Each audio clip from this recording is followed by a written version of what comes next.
आज का हमारा बहुत सुंदर विषय है रियल रिलेटिव। भाई और बहनों, बहुत ही सुंदर विषय है। दो शब्द है, रियल और रिलेटिव। हमें दोनों की सांगोपांग व्याख्या करनी है। रियल क्या है, रिलेटिव क्या है? पहले मैं रिलेटिव को लूंगा। रिलेटिव का अर्थ होता है सापेक्ष। ये सारी सृष्टि, ये पूरा पर्यावरण, ये पूरी दुनिया जो है रिलेटिव है। रिलेटिव का मतलब है एक दूसरे से जुड़ी हुई, एक दूसरे के बिना काम नहीं चलता है। 84 लाख जीवा योनि के प्राणी इस पूरी सृष्टि में निवास करते हैं और इतने पुद्गल है, इतने परमाणु हैं, लेकिन एक दूसरे के बिना एक दूसरे का कोई काम नहीं चलता है। परस्परोपकारो जीवानाम, इसका अर्थ है कि परस्पर सहयोग से ही जीवन चलता है।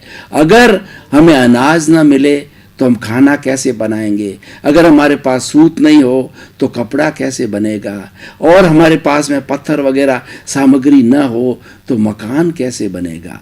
आप देखिए, ये जो कपड़ा हमारे पास में आता है, कितनी प्रक्रिया से वो गुजरता है। सबसे पहले किसान कपास की खेती करता है और खेती करके और उस कपास को निकालता है।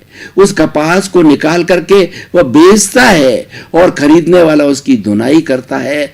धुनाई करके और उसको स्पिनिंग करके उसका धागा बनाता है। वो धागा जो है फैक्ट्री वाले को बेचता है और फैक्ट्री वाला उस धागे से रीड और पीक बना करके, डिजाइन बना के, कलर करके और हमारे लिए अलग अलग सुंदर सुंदर वस्त्र तैयार किए जाते हैं। ये सारा रिलेटिव है। अगर आपकी पत्नी आपके लिए भोजन नहीं बनावे तो आप क्या खाएंगे? अगर एक टीचर है, उसके सामने स्टूडेंट नहीं हो तो वो किसको पढ़ाएगा? आज हमारा स्टूडियो है, सामने आप लोग दर्शक गण, श्रोतागण नहीं होंगे तो हम किसको ये बातें बताएंगे? ये सारा सापेक्ष जीवन है, ये हमें समझना चाहिए। और जब सापेक्षता आती है तो हरेक का कर्तव्य बनता है कि हरेक व्यक्ति हरेक को सहयोग दे। और सापेक्षता में दो चीजें हैं। पूरी सृष्टि है जड़ और चेतन, दो तत्वों से मिली है।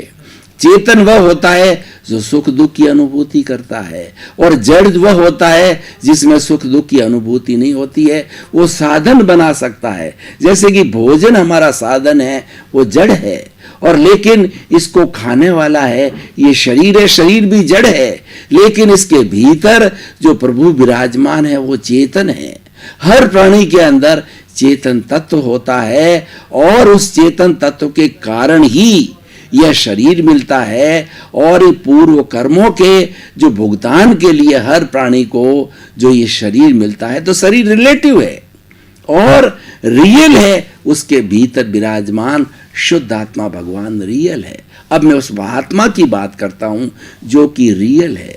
आत्मा अनादि अनंत काल से जो है ये 84 लाख जीवा योनि के अंदर घूम रही है और अपने कर्मों के अनुसार जो है वो सुख दुख की अनुभूति कर रही है। जब उसको ज्ञान हो जाएगा, अपने अस्तित्व का ज्ञान हो जाएगा कि मैं कौन हूं, मैं कहां से आया हूं, मुझे कहां जाना है, इन तत्वों की जब खोज करेगा, गहराई में जाएगा, तो उसको आत्म अनुभव होगा, आत्मनिरीक्षण होगा, आत्म परीक्षण होगा और सेल्फ रियलाइजेशन होगा, इंट्रोस्पेक्शन होगा। जब सेल्फ रियलाइजेशन हो जाएगा तो हमारा जड़ तत्व जो आत्मा के साथ में जो सापेक्ष है, जो मिला हुआ है, जिसको हम कार्बन शरीर कहते हैं, जिसको हम लिंग शरीर कहते हैं, जिसको हम कॉजल बॉडी कहते हैं, ये दोनों का अस्तित्व अलग अलग है और दोनों सच्चाई है, दोनों इटर्नल है। जो हमारा सापेक्ष तत्व है वह भी इटर्नल है और हमारा निरपेक्ष तत्व जो आत्मा है वह भी इटर्नल है और दोनों के गुण अलग अलग है।